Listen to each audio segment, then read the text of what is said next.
في المدية أمسية اليوم. فعلا الصور أصبحت جائزة لفريق لن يستسلم بسهولة ولن يتنازل عن اللقب، اسمه اتحاد العاصمة، عاد بطولة كاملة من المدية.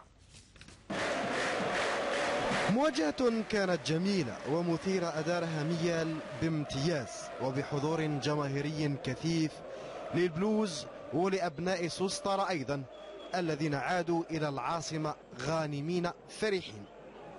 الربع ساعة الأول من المباراة عرف ضغطا رهيبا من الأولمبي الذي بادر عن طريق العائد بنوح الذي أنذر زيما الذي تألق مرة أخرى أمام سويبع، ولكن المحاولة الأخطر كانت في الدقيقة السادسة بعد أن رد القائم تسديدة القائد غير المحظوظ في هذا اللقاء عدته. العاصفة الهجومية على زيما ودفاعه تواصلت، ولكن محاولات سويبع كلها لم تعرف طريقها إلى الشباك لتألق هذا الأخير وللحظ العاثر للاعبي الأولمبي. هدوء الاتحاد كان ينذر بشيء ظهر وبان في الدقيقة 27 بعد تمريرة رائعة من البديل بورنان. جسلا ينفرد بالحارس عمراوي الذي يقع في المحظور الذي كلفه ركلة جزاء وبطاقة صفراء. الركلة نفذها وسجلها تشيكو وهو الهدف السادس له هذا الموسم.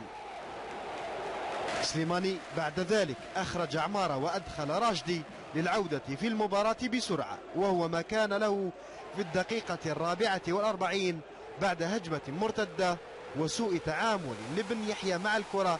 القناص بنوح وبقوة يعدل الكفة وسط فرحة عارمة لسليماني وعلى طريقته الخاصة.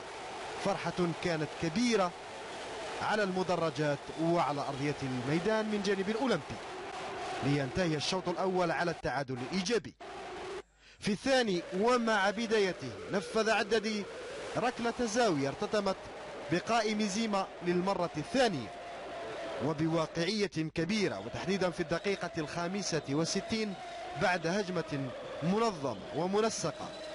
توزيعة من بورنان، أندريا استغل من خلالها سوء المراقبة وخطأ العمراوي وأضاف ثاني الأهداف للاتحاد والتفوق لثاني مرة في هذه المباراة.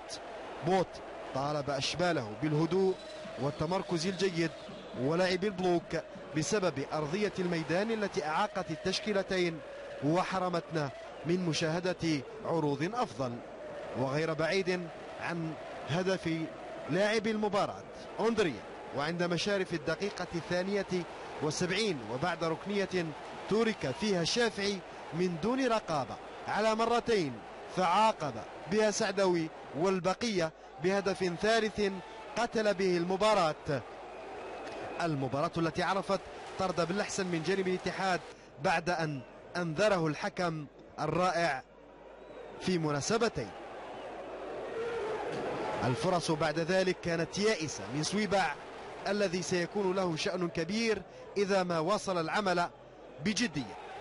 جبنا فيكتوار من المدية، والمدية يعرفوا كيفاش يلعبوا في استادهم. الحمد لله يا ربي، نشكر كاع الزملاء تاعي، طاقم فني اداري كاع، الحمد لله يا ربي كنا كاع جروب واحد ان شاء الله. الاتحاد خرج من الأزمة، نقدر نقول لك بلي خرجنا من الازمه، ان شاء الله نزيدوا ورانا في المركز الثالث، تقدمنا المقدمه ان شاء الله نكملوا هكذا مع الديربي ان شاء الله. مقابلة الديربي الآن، قبل الدربي صعيبه، هي كما تعرف تلعب على جزئيات، ان شاء الله نكونوا واجدين وان شاء الله بربي مديه ما يتاثروش بالهزيمه هذه، ونقول لهم عندكم بون ايكيب ان شاء الله تفرحوهم ان شاء الله.